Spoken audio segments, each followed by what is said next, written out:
ফেচবুকত বহুতৰে comment block হৈ যায় আৰু যেতিয়া কমেণ্ট ব্লক হৈ যায় তেওঁলোকে বেলেগৰ ফটোত ৰিলছত ভিডিঅ'ত পষ্টত গৈ তেওঁলোকে কমেণ্ট কৰিব নোৱাৰে আৰু যদি বাৰে বাৰে আপোনাৰ কমেণ্ট ব্লক হৈ থাকে তেতিয়া কিন্তু আপোনাৰ প্ৰফাইলটোৰ ওপৰতো এটা বেয়া প্ৰভাৱ পৰিব পাৰে, একাউণ্টৰ ওপৰতো এটা বেয়া প্ৰভাৱ পৰিব পাৰে। কি কাৰণত কমেণ্ট ব্লক হয় সেইটোহে আমি প্ৰথমে জনা উচিত। হয়, খুবেই ইম্পৰ্টেণ্ট ভিডিঅ'টো শেষলৈকে চাব। খুবেই সৰু সৰু কথা কিছুমান আমি জানিব লাগে। এই কথাবিলাক নজনাৰ কাৰণে আমাৰ কমেণ্টবিলাক ব্লক হৈ যায়, আমি ব্লক খাই যাওঁ ফেচবুকৰ পৰা। প্ৰথম কাৰণটো হ'ল আমি কেতিয়াবা কি কৰোঁ, ফেচবুকত স্ক্ৰল কৰোঁ, খুব ফাষ্ট স্ক্ৰল কৰোঁ আৰু লাইক লাভ ৰিয়েক্ট এইবিলাক কৰি গৈ থাকোঁ, খুব ফাষ্ট কৰোঁ। তেওঁলোকৰ ফটো ভিডিঅ' কি লিখিছে কি নাই লিখা সেইবোৰ আমি নাচাওঁ, তেওঁলোকৰ কেপশ্যনবিলাক নপঢ়োঁ, ফটোবিলাক নাচাওঁ, ভিডিঅ'বিলাক নাচাওঁ, অকল লাইক দি যাওঁ, লাভ ৰিয়েক্ট দি যাওঁ, খুব ফাষ্ট কৰি যাওঁ। তেতিয়াও ফেচবুকে আমাৰ কমেণ্টটো ব্লক কৰি দিব পাৰে। সেইটো এটা কমেণ্টেই হয়, লাভ ৰিয়েক্টটো এটা কমেণ্টেই হয়। তাৰপিছত 2 নম্বৰ কাৰণ কিছুমান কাৰণ আছে যে আমি কেতিয়াবা কি কৰোঁ, খুব ফাষ্ট কমেণ্ট কৰি গৈ থাকোঁ। তেওঁলোকৰ ফটো নাচাওঁ বা কি লিখিছে সেই লিখাখিনি নাচাওঁ, ভিডিঅ' নাচাওঁ, অকল কমেণ্ট কৰি গৈ থাকোঁ খুব ফাষ্ট। ইটো স্ক্ৰল কৰিছোঁ, কমেণ্ট কৰিছোঁ, ইটো স্ক্ৰল কৰিছোঁ, কমেণ্ট কৰিছোঁ। লাগিলে আপুনি বেলেগ বেলেগ কমেণ্টেই কৰক, ভাল কমেণ্টেই কৰক। তেতিয়াও কি ভাবিব ফেচবুকে, কি ভাবিব, এইটো বট ইউজ কৰা বুলি ভাবে, তেওঁলোকে বট বুলি ভাবি লৈ পেলাই স্পেমিং বুলি কয় ইয়াক। তেতিয়াও কমেণ্টবিলাক ব্লক কৰি দিয়ে।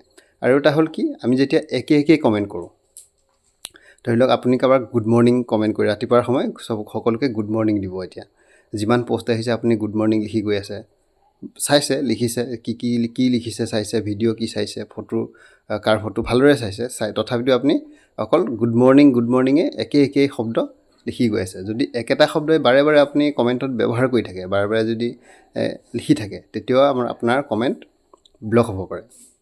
তাৰ পৰা বাচিবলৈ আপুনি অলপ লাহে কৰিব। আৰু কমেণ্ট যেতিয়া গুড মৰ্ণিং লিখিব, আপুনি এবাৰ গুড মৰ্ণিং অসমীয়াত লিখিব, এবাৰ সুপ্ৰভাত লিখিব, বা আপুনি এবাৰ শ্বৰ্ট ফৰ্মত লিখিব। আপুনি গুড মৰ্ণিং লিখি আকৌ তাৰ লগত ইম'জি দিব পাৰে, নাইবা আপুনি বেলেগ 2-এটা শব্দ লিখিব পাৰে। মানে অলপ প্ৰতিটো কমেণ্টেই আপোনাৰ অলপ বেলেগ সলনি হ'ব লাগিব। তেতিয়া কিন্তু আপুনি ইয়াৰ পৰা বাচিব। আৰু খুব ফাষ্ট কমেণ্ট লিখিব নালাগে, যে এটা কমেণ্ট লিখিলে কেতিয়াবা কি হয়, আমি কাৰোবাৰ লাইভত যাওঁ, লাইভত গৈও আমি খুব ফাষ্ট কমেণ্ট কৰি থাকোঁ। খুব ফাষ্ট কমেণ্ট কৰিলেও তেতিয়া কি হয়, আমি কমেণ্ট ব্লক হোৱাৰ চান্স থাকে।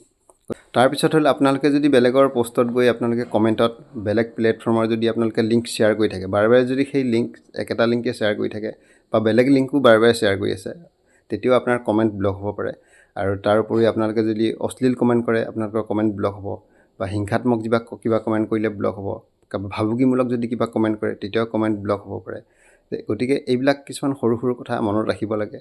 আৰু এইবোৰ যেতিয়া আমি নীতিবিলাক পালন কৰোঁ, তেতিয়া আমাৰ কমেণ্ট কেতিয়াও ব্লক নহয়। আৰু যদি বহুতে নকৰে মানে তেওঁলোকে নজনাৰ ফলত কৰি দিয়ে, এইবোৰ ভুল কৰে, আৰু সেইকাৰণে তেওঁলোকে কমেণ্ট ব্লক খায়। গতিকে এইবিলাক কথা আজিৰ পৰা মনত ৰাখিব। ভিডিঅ'টো যিমান পাৰে শ্বেয়াৰ কৰিব, আৰু যদি ভাল লাগিলে এটা লাইক কৰিব, আৰু এটা সৰুকৈ হ'লেও এটা কমেণ্ট কৰি যাব। ধন্যবাদ।